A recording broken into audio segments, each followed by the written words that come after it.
Hey guys, welcome back to Vertical Momentum. I'm your host, Richard Kaufman, also known as the Comeback Coach. Guys, this is going to be an awesome interview with my friend Aaron. He's been an amazing inspiration for me.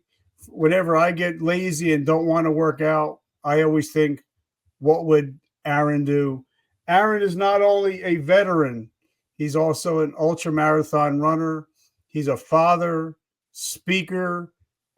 He does it all, and he has a couple businesses, but also, guys, he ran the Badwater 135, being blind and deaf, and he is an unstoppable human being, and that's what we're going to talk about today: how to become unstoppable. Aaron, my brother, welcome to the show. What's up, Richard? Thank you very much for having me again. I love it, and you're one of the only people I've ever had on multiple times. But we're going to be talking about what you're up to now.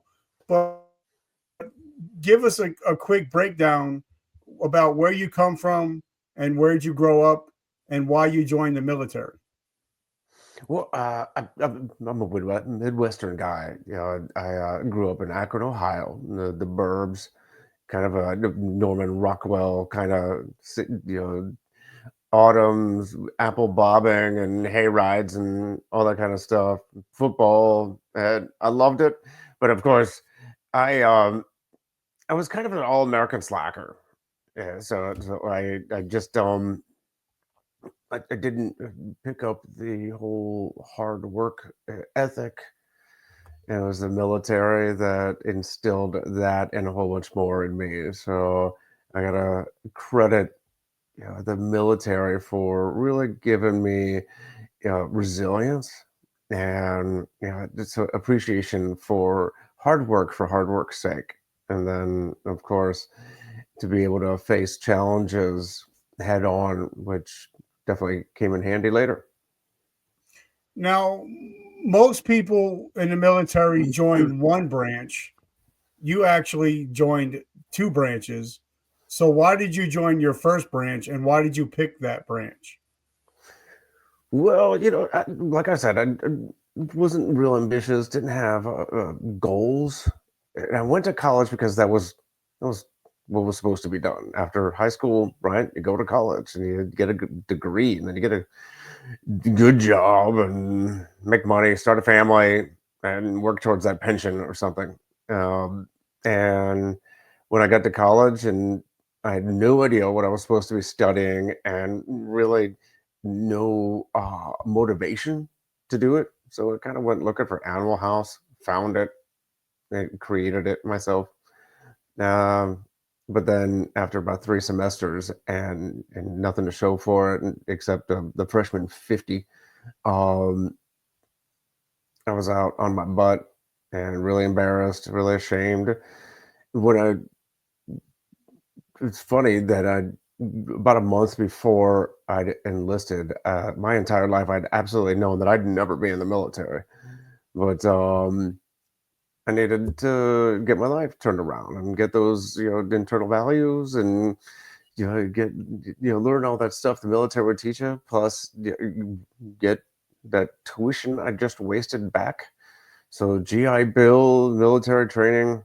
But when it came down to which branch, I didn't really know much about the military. I just knew at that point in my life that I didn't want to be like a shooter, an infantry guy. So it kind of ruled out for me entirely half of the military branches, the Army and the Marines. I just didn't even consider it because that's what I thought they did. So then it was the Air Force or the Navy, and the Air Force was airplanes. I did also, again, I didn't know. So, but I'd grown up with those Navy recruiting commercials, right? The let the journey begin, let the adventure begin, that kind of stuff. I love travel and I love different cultures and languages and all that kind of stuff. And I wanted to be a chef. That's my ambition at the time. So I would decided I was going to join the Navy as a cook, get the OJT, get that GI Bill, 4 years and out, and I can go to a professional culinary school and become a chef. And how did that work out for you? Well, it turned out pretty well. I got top of my class in the Navy cooking school, which is really just learning how to not kill everybody on the ship, but not really about culinary arts. Except when I got to my first duty station, it was shore duty in Italy. I didn't realize at the time, but they considered Navy cooks the military equivalent of hotel restaurant management. So I learned real quick that we don't cook on shore. We only cook out at sea on ships. On shore, they have civilian contractors on bases that run the chow halls. So where do they put us? The hotel or military, version, the barracks. So I was the FNG at the night, desk watch at the, bachelor enlisted quarters. I was handing out, card keys and taking in trouble call tickets, that kind of thing. However, about 2 years, I did that for 2 years, worked my way up to the maintenance department, and I started escorting the local national Italian around, the public works guys to handle those trouble call tickets. And the whole time I was escorting them into their, these barracks rooms, I was pointing out everything, going, "Come si dice? Come si dice? How do you say that? How do you say that?" I was learning Italian. Of course, I was learning it from these Napolitan roughnecks, electricians, plumbers, carpenters. So it wasn't exactly book Italian I was learning, but I was enjoying myself. And then 2 years later, after I'd gotten to Naples, I did get my next duty station was cooking for the commander of the Sixth Fleet, aboard the flagship, the USS LaSalle. So I went from barracks duty to cooking for a 3-star and his top brass. So that was pretty cool.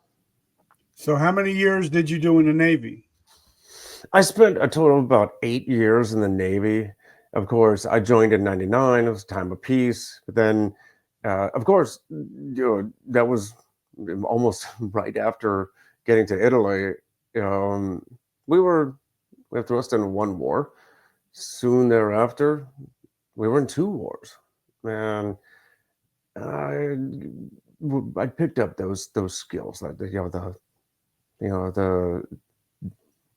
hard work, the ethics behind achievement and setting goals for myself. And I've got some more. I accidentally picked up those external goals and skills and values like duty, pride in being part of something bigger than myself, and being part of a bigger team, and and dedication to service, to giving more than I take. Uh, when I used, I think I just got to the point where I love cooking and I loved being in Italy, which is definitely not a hardship duty. Uh, Cooking for the admiral and living in Naples, Gaeta, Italy, but with the war going on and this appreciation for duty and service, I decided I wanted to do something that was a little more direct, a little more, uh, do more with the skills and abilities and natural talents that I had. So that's when I decided to deploy. I volunteered to deploy to Afghanistan for the first time.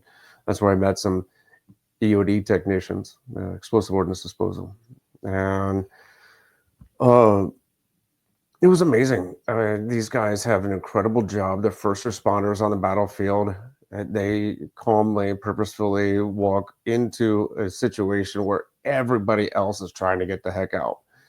It's a tight knit brotherhood within the military, and um, Well, it's the technical aspect of it. You have to be physically and mentally agile and attuned. So everything about it just screamed that's what I needed to do. Of course, the Navy. I don't know if they liked my cooking or just manpower said they didn't want me to, get promoted or change jobs. They said uh, they denied my request to go EOD because they weren't taking cooks into the EOD program. But when my contract or my deployment was up in Afghanistan, my contract was coming up, so I had the choice of whether I wanted to re-enlist or walk, and I walked. I took my service record over to an Army recruiter. I said, "Here, I want to go EOD." Of course, with 2 wars going on, they were more than glad to take me. So once you went through EOD training, did they send you to Iraq or Afghanistan again?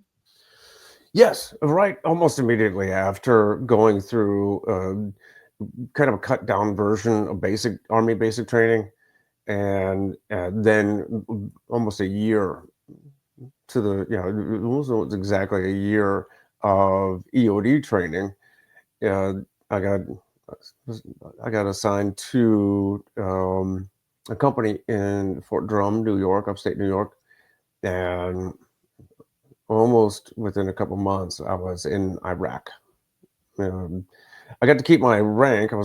Went from petty officer to sergeant, but I still had a lot to learn about being both Army and being an EOD technician.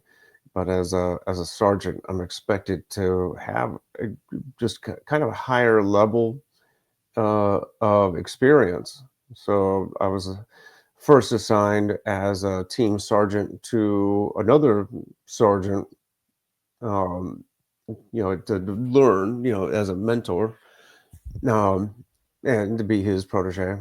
And then I also got assigned to the Task Force Troy Counter Explosives Exploitation Cell. It's like the CSI of the battlefield, where all the EOD teams send their evidence. And we collect evidence off the battlefield. We find an IED or something out there, and we take what's necessary, like the um, explosive samples, tape, the fingerprints, all that kind of stuff, and we send it up.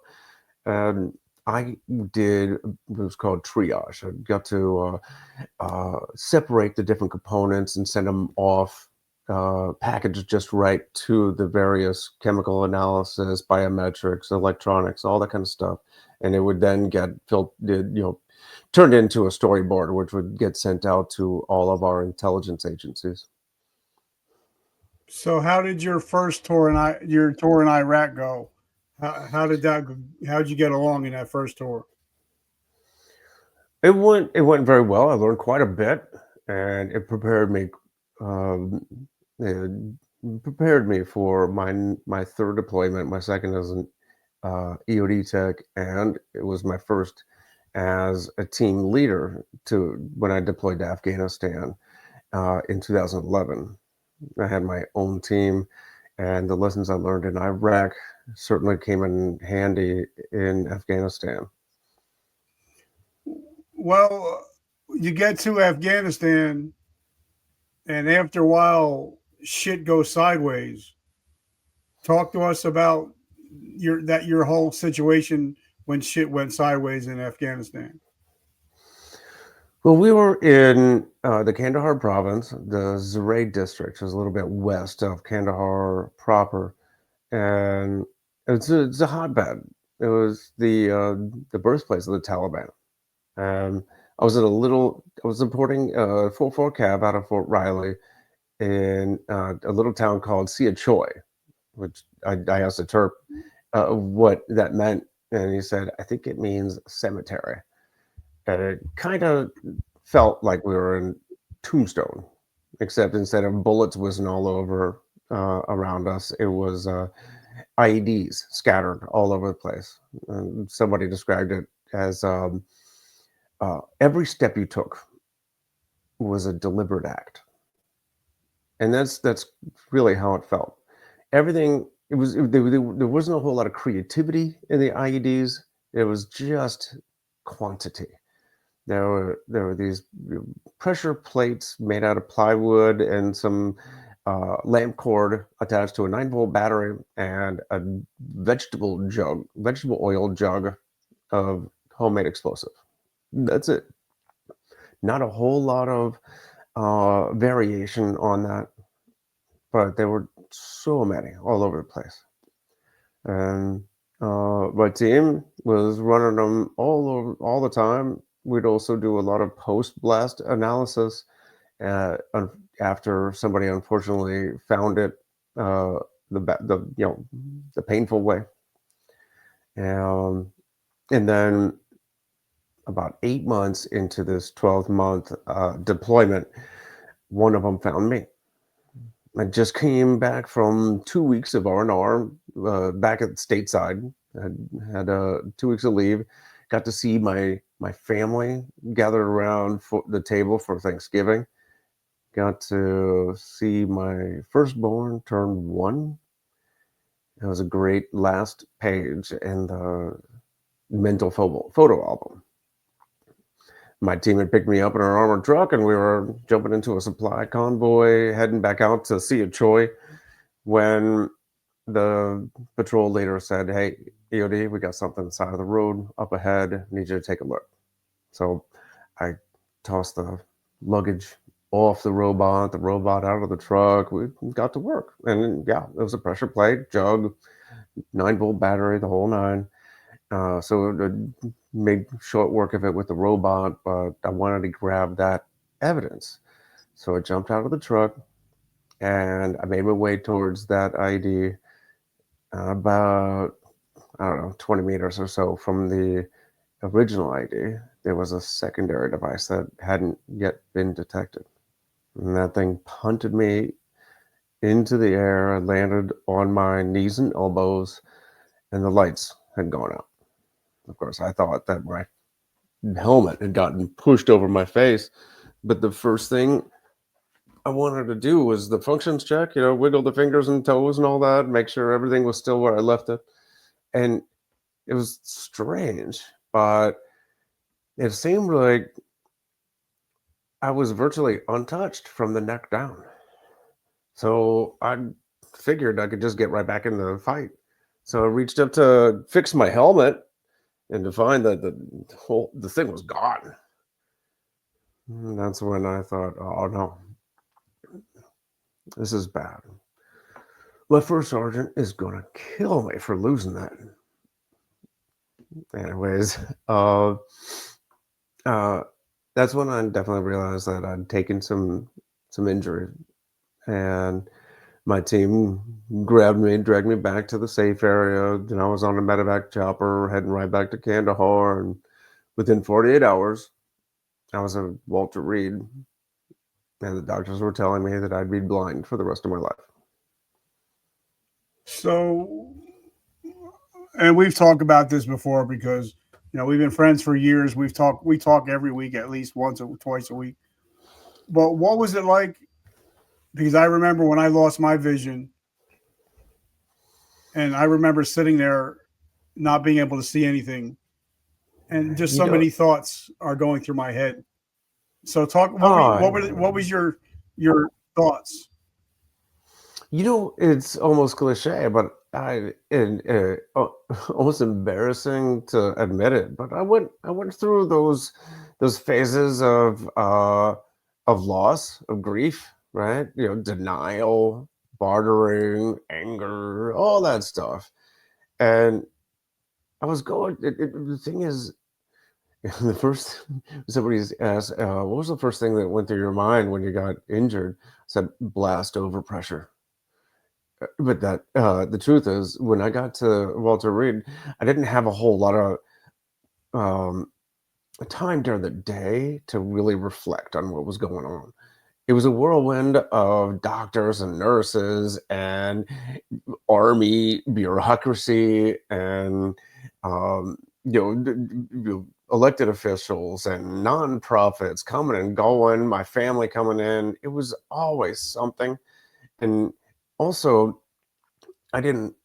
I quickly learned that when you go fully blind, you also get the bonus gift of a sleep disorder called non-24, and because you can't reset your internal clock, this circadian rhythm, it's kind of like living on a 26-hour clock. So during the day, I was dog tired, like zombie tired. And then at night, I could not turn my head off. I couldn't go to sleep. Because, of course, it's not like you can just close your eyes because, well, now they're always closed, but then there's no way to kind of trigger that sleep thing. So I was wide awake. And that was when I was stuck with my thoughts. And it was all those, I call them my demons, right? The what ifs, the why me's, and all the things that I can't do or be. All the plans that I had, all the things I said I would get to someday, all that stuff is out of reach now, out of sight. So that's the kind of stuff that was going through my mind. How much of a failure I was because I missed it. This low-tech Taliban got one over on me, and I wasn't supposed to be. I was supposed to be part of the, most well-trained, well-funded, best bomb technicians in the whole world, and a pressure plate with a jug and 9-volt battery got me. So for me, I know my low point was when they told me, Sergeant Kaufman, you can no longer see, you can no longer shoot, we don't need you. And they medically discharged me. And when they told me that I'm no longer Sergeant Kaufman, that kind of destroyed me. So, what was that like, knowing that you're not going to be Staff Sergeant Hale for much longer? They didn't say it like that. In fact, they just kind of made these assumptions, but at the same time, they just kind of said, "Where do you want to retire?"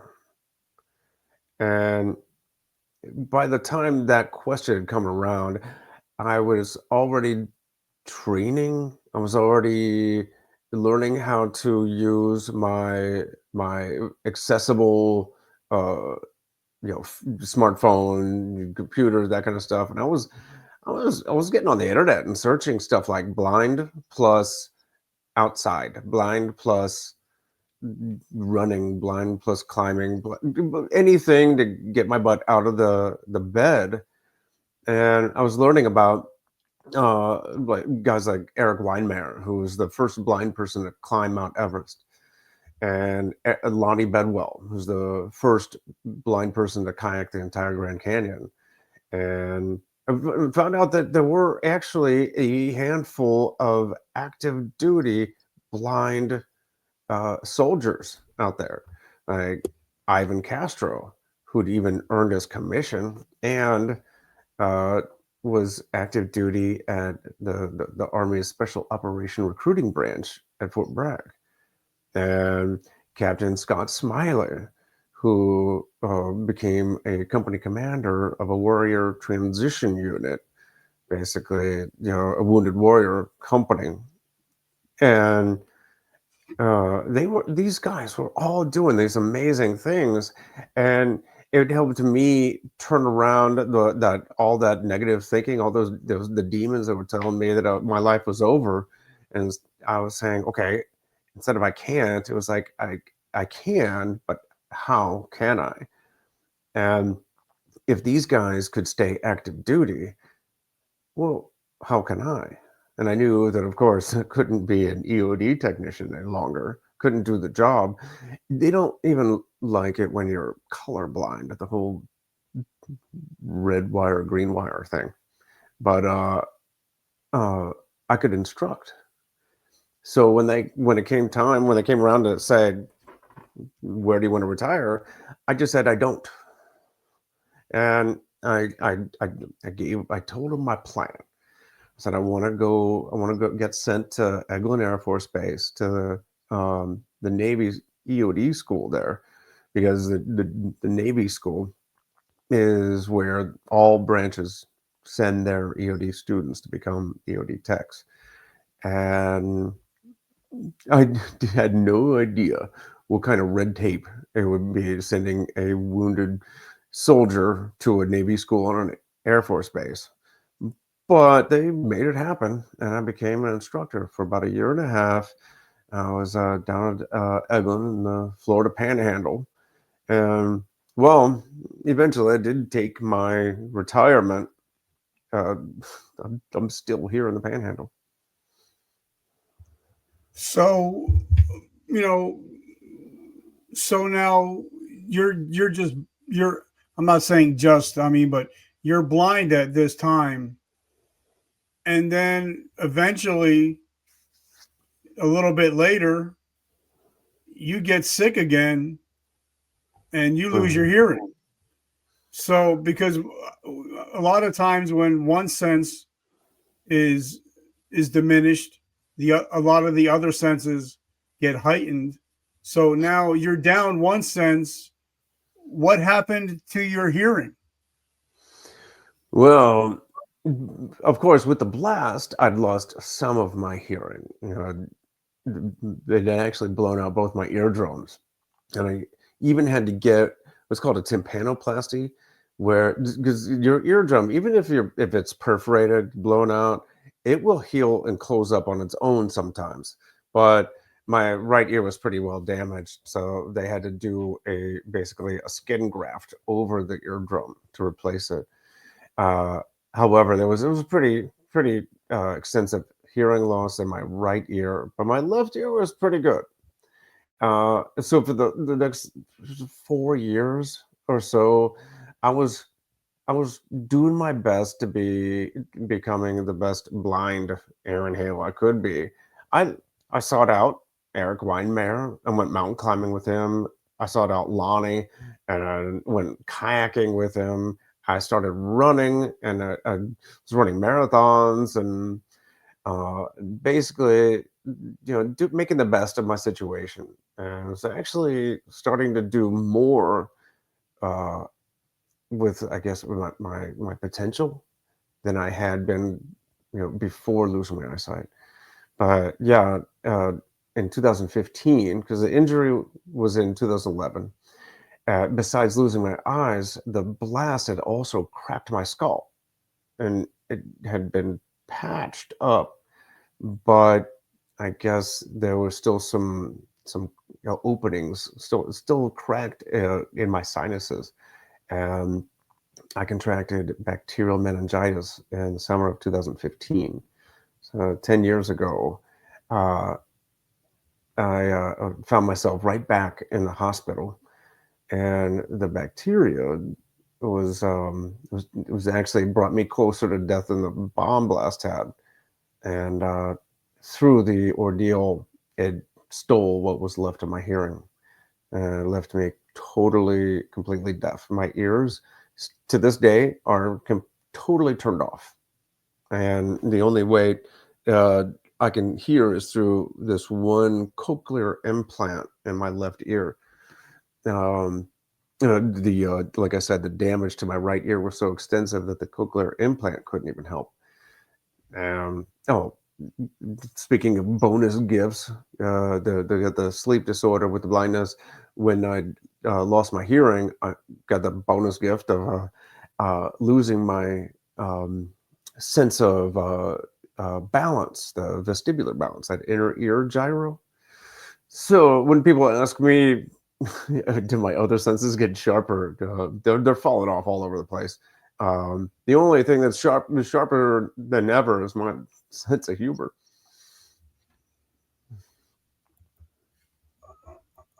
First, we have Nicholas says, "Thank you for sharing your story. I look forward to seeing all that you do in the future." So thank you, Nicholas, for watching and hanging out with us today.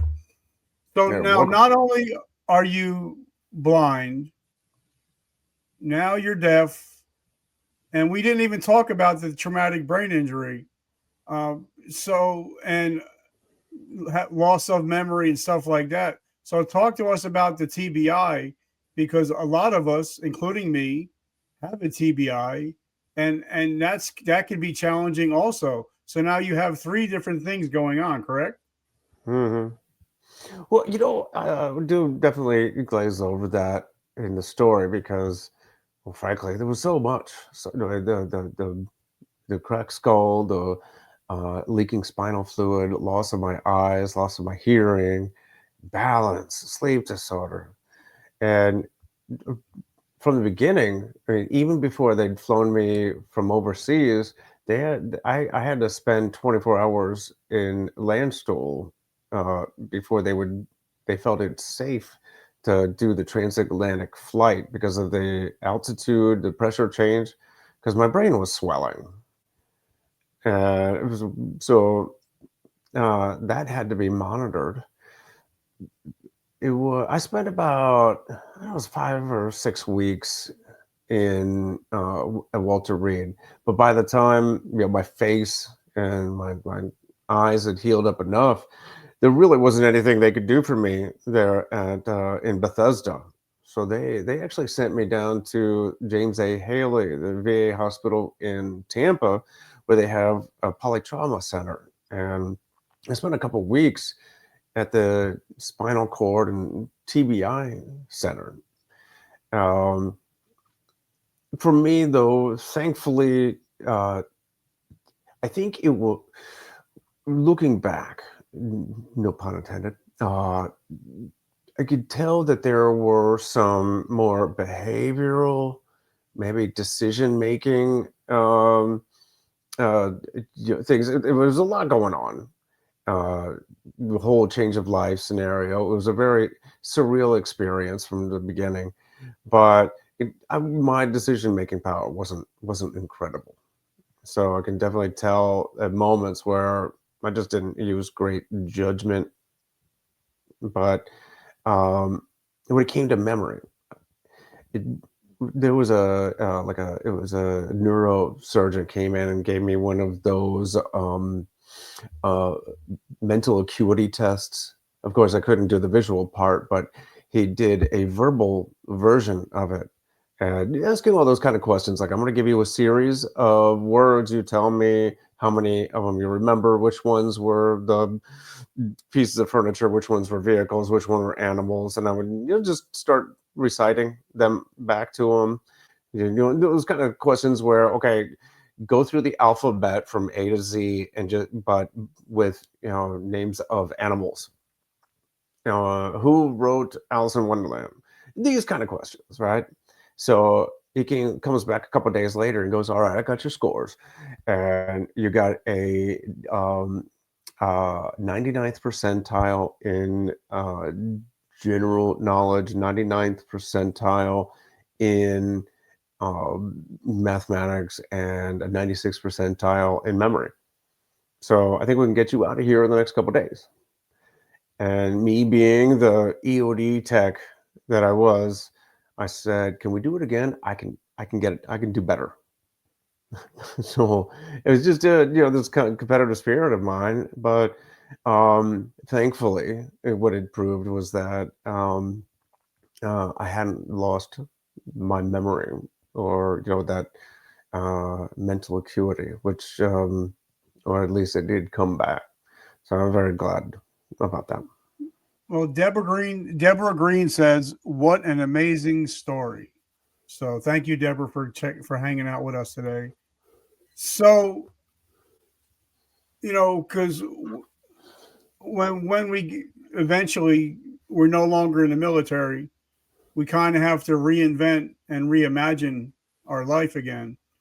Um, so talk to us about what some of the first steps you took in reinventing and reimagining yourself as a civilian. Well, I'll tell you what. One of the things that the military and E.O.D in particular taught me was that you had to make do with what you've got. And there's mission failure is not an option.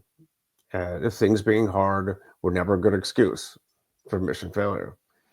So, each EOD team, at least in the Army, we go in 3-person teams, and we get this big shipping containers, like quad cons, tricons. Uh, you know, they're big. They're like a size of a room full of all the tools that an EOD tech might need on the battlefield to mitigate the hazard in anything that goes boom, from nuclear weapons to bullets. So if you imagine the bomb suits, robots, hazmat sets, decontamination kits, all that stuff. And then when you get into the battlefield, you get this armored truck called the Jerv, and it's not as big as the shipping container. So you got to leave some tools behind. You do a bit of a triage, leave behind some of the things that you're probably not going to need, and to fit the stuff that you're more likely going to need. And then when we get to Afghanistan, there's no roads anywhere. So we would have to go on foot to get to most places. So you have to leave behind a lot more tools. And we would end up having to do the same job on the battlefield with a rope, some carabiners, a knife, or standard battle rattle, water, food, and all that, a few blocks of C4. But we'd still have to do the job. So when I took that same kind of mentality towards my situation after the military, so I had to leave some tools behind. I still am a husband, a father, still at heart a soldier and dedicated to service. Now it's serving my fellow veterans, serving others that are going through challenges in their lives. So I took every challenge as just that. Every obstacle along the way is a puzzle to solve. So everything just became a whole new adventure. Started to do mountain climbing, kayaking, running, speaking, and talking about this perspective. How could a blind deaf guy, after being blown up and almost dying from bacterial meningitis, how could he have a smile on his face? How's that even possible? And how is he doing these things? If I can share my perspective, then my own life, it becomes more fulfilling when I'm helping others. So that All right, became so my mission. let me ask you a question, because I know that one day I had full vision. Um, I was working out every day, doing competitive bodybuilding, competitive mixed martial arts. The next day, I'm blind and I don't even know the way around my house. And my wife had to do everything for me. And I felt like so much less of a man, because one day I can do everything, the next day I can't even feed myself. So, and Mm-hmm. and I kind of felt like half of a man at some points in my life, which of course I had a couple of suicide attempts.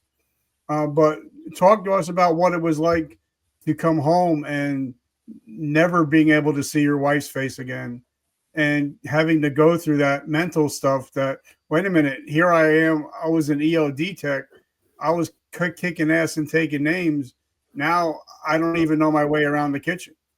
What was that like? It was definitely a hard pill to swallow. Yeah, you're absolutely right. We're strong, independent, hard charging, kick ass soldiers.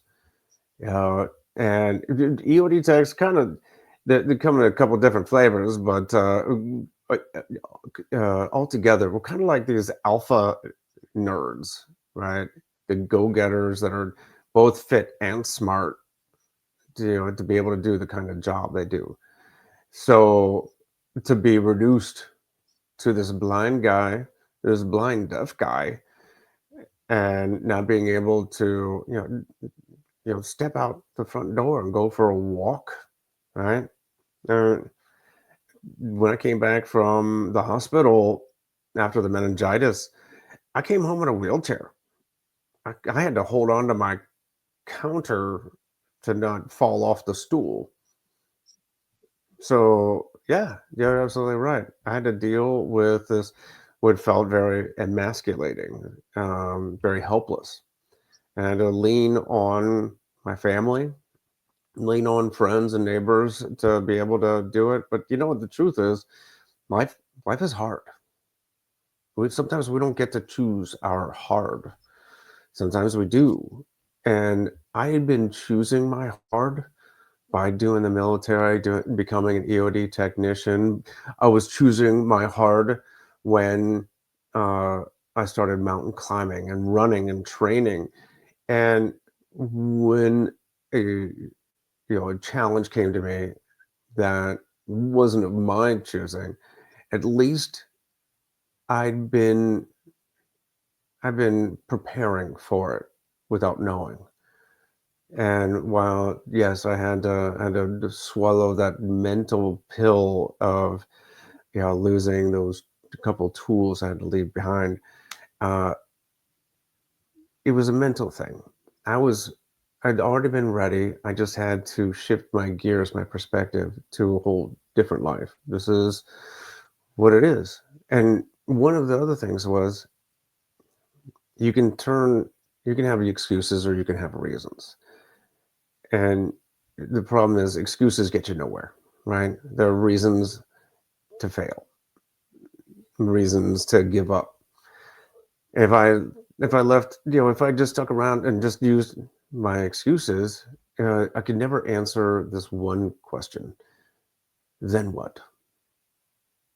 Okay, I'm blind, I'm deaf, I'm here, balance, sleep disorder, all this stuff. The TBI, I'm sitting on that stool on the breakfast bar at the counter. Then what? So instead of crying about it, and yeah, you gotta mourn, you gotta have that period, you gotta go through those phases of grief. But then what? So there was no question. There wasn't any question for me. I had to get back to work. I had to do something. I Well, had to find don't continue you mission. and don't you think, like once I realized, all right, I had my head run over by a Humvee, an Up Arbor Humvee. My whole body was ran over. I got up from that. I survived. If I can survive that, I can survive anything. You become kind of, you're in your mind. For me, I became kind of like, okay, now what? I can get through anything if I've gotten through this. It kind of became my superpower. Now, have you ever felt that way? You're like, okay, just because I'm blind, I'm deaf, I have a TBI, that doesn't mean I can't be a great father. It doesn't mean I can't run the Badwater 135. It doesn't mean I can't be a podcaster. It kind of became your superpower in a way, right? you know, I've told the joke in the past, or when we were kids, we thought we were invincible, right? And then I took a bomb blast to the head and proved it. Yep. But you're right. It, I mean, of course, there are always physical limitations, but there are no limitations to your potential and the strength of your willpower and determination. And sometimes just changing the way we frame our world, the way we open up the window to the world and just have a new perspective on things changes everything. Okay, so now you climbed the mountains, you've ran marathons. What, and I know, and I'm going to ask this because I asked you this before, but I'm going to ask you because I had so many people that I said I was going to have you on the show today.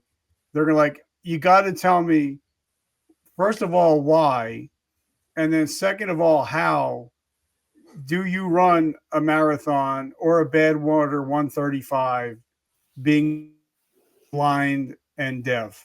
How does it mechanically happen? First of all, Well, How? Then why? Do you have a guide that runs with you, or how does that work? Well, you're a bodybuilder, right? Yep.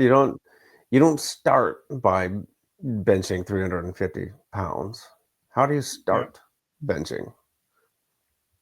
How do you start maxing out your squats or whatever? You start with smaller weights, maybe lower Yeah. reps.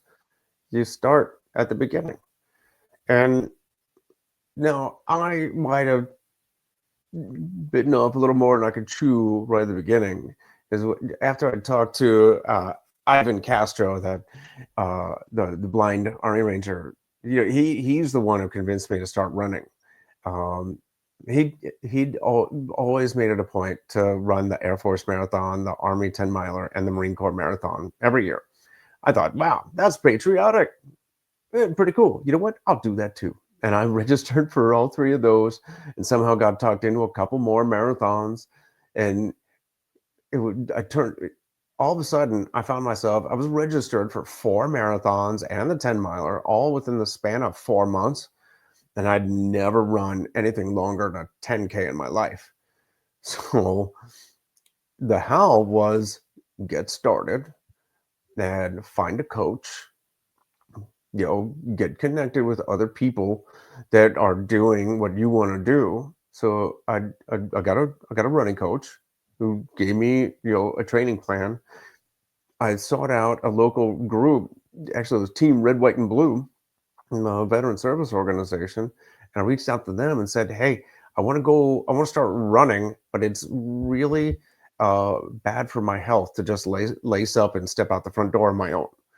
So they started organizing Aaron's Marathon Training Day, and a whole bunch of these Eagles would come out and run with me. And the cool part about that is that once a week it would be Aaron's Marathon Training Day, but more and more people came out, and it just became Marathon Training Day, and anybody could just join at whatever ability and distance they wanted, and it was just a running day. I think that's still going on today, even though I might not be part of it. It feels good to have been a part of it. But then, you know, like how do you make change in your life? You take those first steps and you try to measure it, pace yourself so that you're not overdoing it and getting discouraged when inevitably you would like burn out. Just you just keep at it. You stay disciplined and determined, and you just do it every single day. You get mentors, coaches, and other people around you that are doing it and can help lift you up, and you lift them up.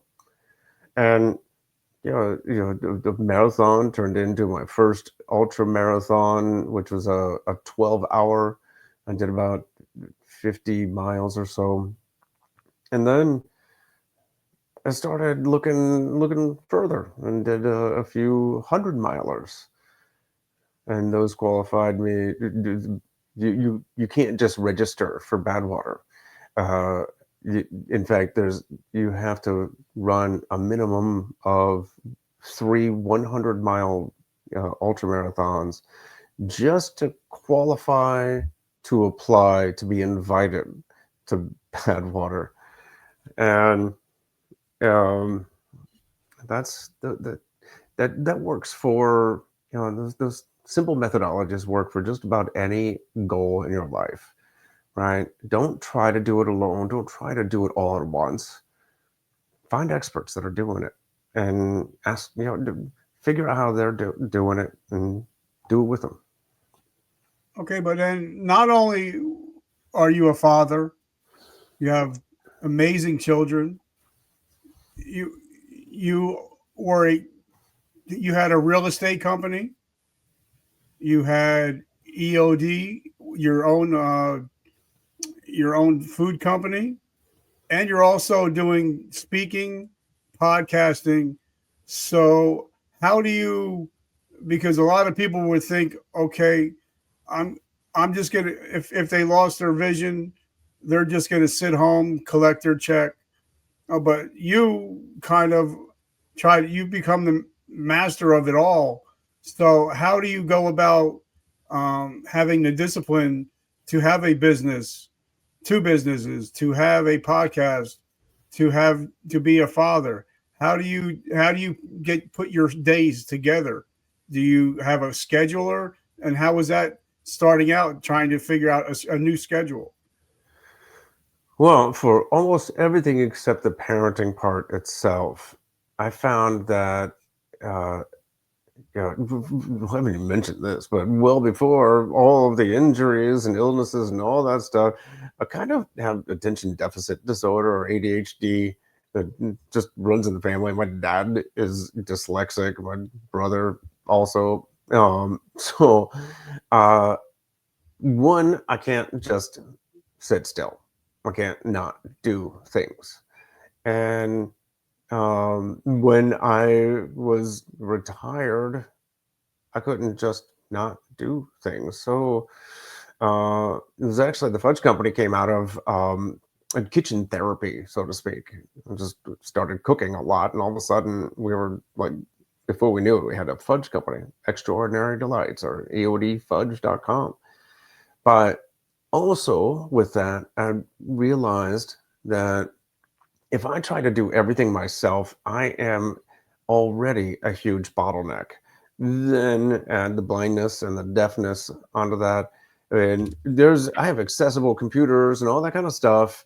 But um, no matter how good I get at the text to speech software on my computer, I'm still somebody with eyes is still going to be 10 times faster on a computer than me.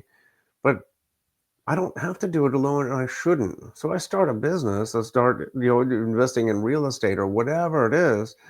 I hire people that are experts at what they do, and I either can't do, I'm not good at, shouldn't do, or just don't like doing, and I let them do it even better than me. And the thing is that I'm not asking for help.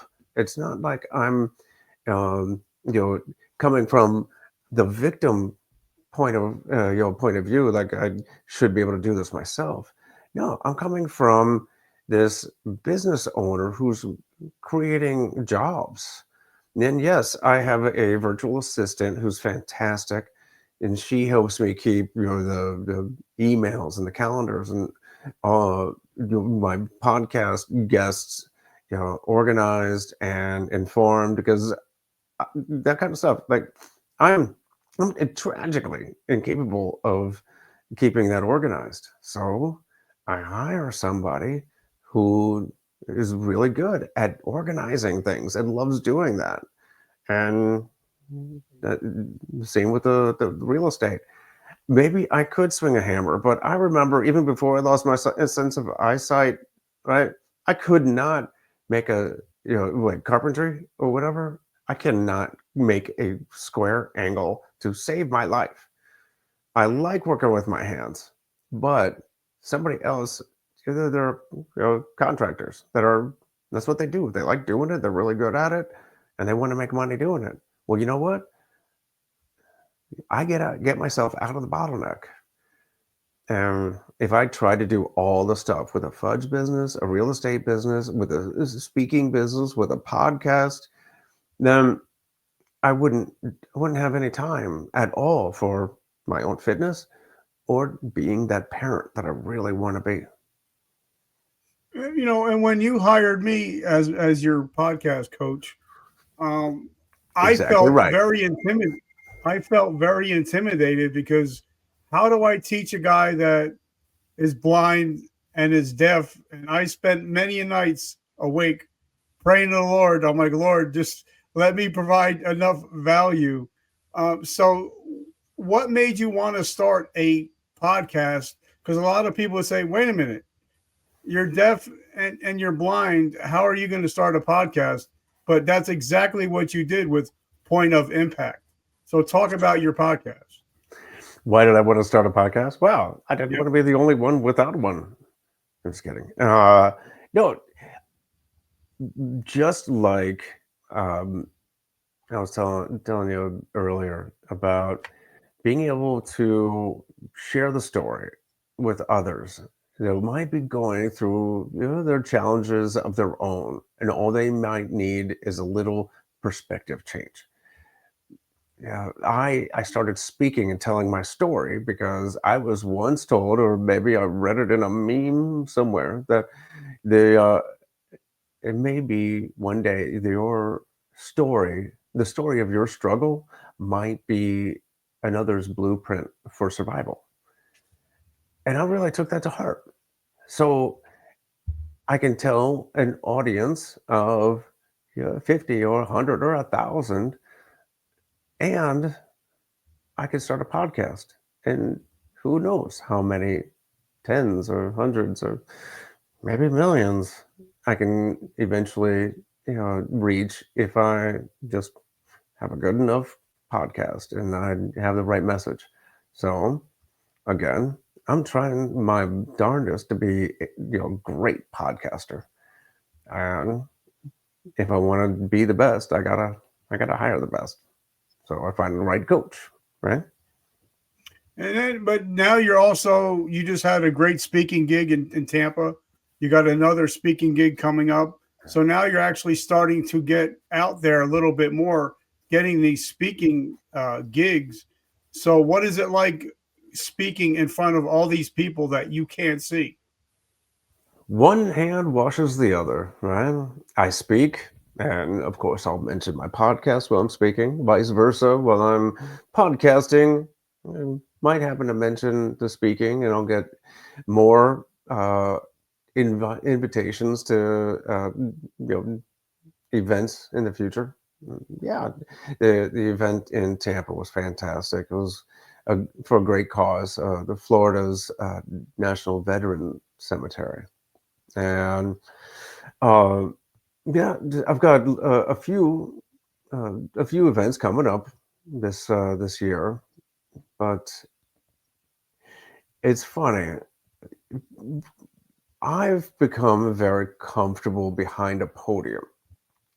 I have practiced my story to the point where I can custom tailor my anecdotes, my stories, the lessons I've learned to the audience, the theme of the event, and train others, do breakout sessions, all that kind of stuff, because it's actually a lot like being an E.O.D technician and giving briefs to commanding officers, or uh, doing those sergeant time trainings, like the hip pocket trainings.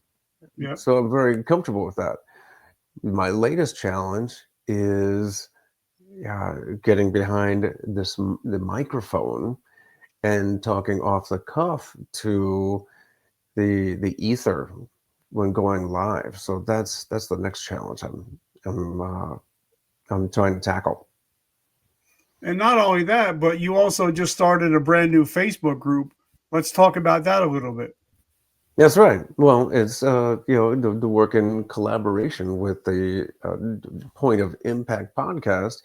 I started the Disruptor Nation Facebook group, and it's a companion to the podcast. It's where uh, former guests, the audience members, just about anybody can come collaborate, lift each other up, share some of the challenges they're going through, and comment on the show, or even offer me some recommendations on future shows or guests. So this is a teaching podcast. So if there's somebody that is like us, where we get injured and we have to reimagine and get used to our new normals, but also push the envelope to get better normals, what would be your top three pieces of advice to injured soldiers to make their lives even better after service? Number one thing I would say is, don't let your service be the greatest thing you do. Your time in uniform is might have been the most amazing time of your life, might have been some of the hardest or worst part of your life, but it's a phase of your life. And once you're going through this transition, whether it's chosen by you or for you, don't let it be the best part of your life. There's still life to live, and still plenty of potential left in you. Next, I would say start with a vision. What is that life you want to live look like? Who do you want to be with? What kind of relationship do you want to have with them? What do you want to be doing that leaves you fulfilled? Where do you want to go? And who do you want to be? And that's how you start your plan. How far out, 3 years or 5 years, and you start planning backwards. What do I need to do to get there? And then third is, like I said, don't do it alone. Don't keep it a secret. Even if it might be, it might, and it's funny to say this from a grown man, EOD technician, to say that I was bashful. It's tough to share your vulnerability, right? To say, I don't know how to do this, and I don't think I can do it alone. There was a year and a half where I was trying to figure out how to start a podcast until I just started saying, "Hey, I'm trying to do this podcast. I don't know how to set it up. I don't know how to hit. I don't even know how to hit record, much less do the editing, publishing, and all that stuff, especially with voiceover, the accessibility stuff." So I started telling people, I don't know how to. I want to do this. I don't know how. And people stepped up and said, "Hey, let me help you." And it was just like the real estate and everything else. I found people who were doing it. They could help me do it. I could hire them to get me started. And that's how it works. That's how our society, our culture, that's how humanity works. Nobody lives in a vacuum. So, last question is, how do we find you? Where do we find your podcast? Where do we? I actually ordered fudge for my wife for Christmas. I just had some yesterday. Oh my god, it is so good. So, how do we find your podcast? How do we find your fudge? How do we find your Facebook group? Well, you can find the delicious fudge and some other awesome treats at eodfudge.com. And you can find the Point of Impact with Aaron Hale on all your major podcast outlets and YouTube, or go to pointofimpactpod.com. And of course, on Facebook, you can find me in the Facebook group, Disruptor Nation. And you're also on Instagram. So, guys, if you want to follow him on Instagram, he's also on Instagram. Brother, I just want to say thank you for your friendship all these years. And thank you for trusting in me and believing in me and helping me push my game. Especially, I know that when I get out of here, I got to go work out because yesterday, me and you had a coaching session. You came in all sweaty. You did your session and then you went back out and worked out again. So thank you for motivating me and keeping me on my game. Well, yeah, very welcome. And thank you for the same thing, being a brother, being a friend, and for your tutelage, your expertise and guidance. Thank you. I love it. So, guys, as you know, I always end the show. I'm a big Joel Osteen guy. And something that he says is every morning we wake up, we can be either a victim or a victor. And if you guys watch this show every week, you're victors of your present and your past, and your future. You're no longer a victim of your past. So thank you guys for always showing up. And remember, vertical momentum. The only way to go is up. I love you guys. Aaron, my brother, have a great week. Keep on kicking ass. All right, my man. Back at you.